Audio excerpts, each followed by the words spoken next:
2,000 years ago, in the city of Jerusalem, 12 men and their rabbi gathered together to celebrate the Jewish holiday of Passover. The rabbi was Jesus of Nazareth. The meal they shared has come to be known as the Last Supper. Perhaps no other gathering of 13 individuals has had such a powerful impact on the course of human history.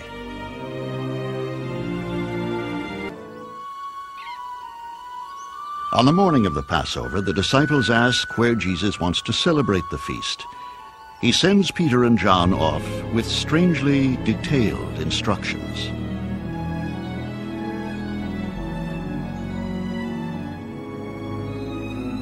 Go into town, and you will meet a man carrying a pitcher of water.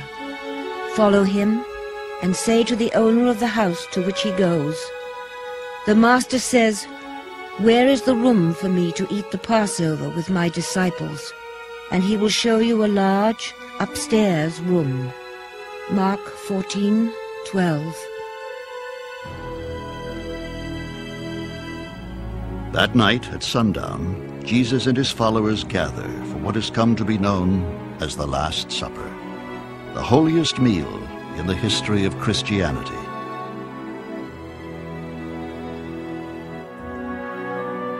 According to the New Testament, 12 disciples were present at the table with Jesus.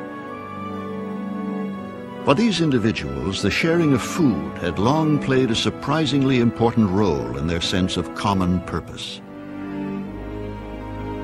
The sharing of food embodied the idea, central to the teachings of Jesus, that all people are created equal in the eyes of God. It's a table that does not discriminate between rich and poor, between female and male, between the haves and the have-nots, between the pure and the impure, between the slave and the free. For the companions who dined together at the Last Supper, the atmosphere must have been tinged with sadness. While they were at the table eating, Jesus said, "I tell you that one of you will betray me, one who is eating with me." And they began to be sorrowful, and to say unto him one by one, "Is it I?"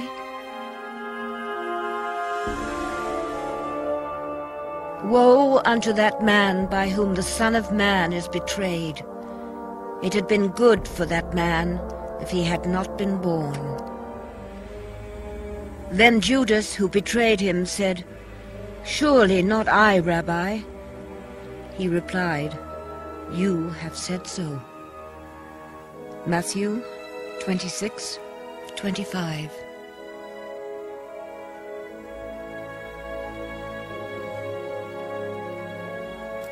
After this fateful confrontation with Judas, according to the Gospels of Matthew, Mark, and Luke, Jesus takes up the remaining bread and distributes it among his disciples. This simple gesture will hold a profound meaning which will echo throughout the centuries.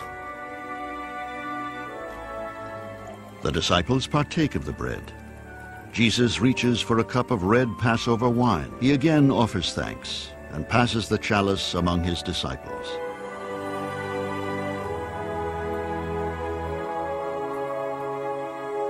Jesus took a piece of bread, gave a prayer of thanks, broke it, and gave it to his disciples. "Take it," he said, "this is my body." Then he took a cup, gave thanks to God, and handed it to them, and they all drank from it. Jesus said, "This is my blood which is poured out for many, my blood which seals God's covenant." Mark 14:22. However, the story of the Last Supper in John's Gospel does not include this powerful ritual. Instead, it records another profound symbolic act. Jesus gets down on his knees like a slave, in fact, probably even like a woman slave, gets down on his knees and washes the feet of his disciples.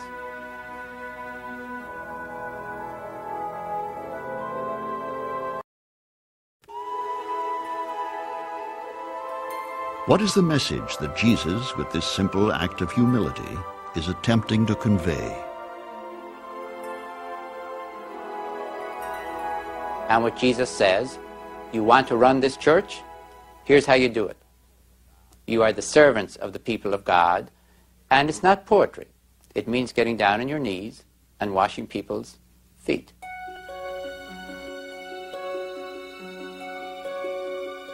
The events between the night of the Last Supper and the day of the crucifixion would become known as the Passion of Jesus. And so it was, from the simple sharing of a fellowship meal called the Eucharist, that over the centuries the rite of Holy Communion was to evolve. But above all, the most pervasive impact that the Last Supper has had on the lives of millions upon millions has been the understanding of the new covenant with God that Jesus was proposing. The Last Supper takes the entire life of Jesus, with all its emphasis on the open table and the eating together, and encapsulates the life and the death of Jesus together at a meal. The Eucharist is food. In Christianity forever, the central rite of Christianity is food distributed equally to all. From the humble breaking of bread in Jesus' time would come food to sustain the soul and the body. And if the vision of Jesus was ever to be fulfilled, perhaps a day would someday come when for all humanity, hunger of the body, as well as hunger of the spirit, would finally be only a distant memory.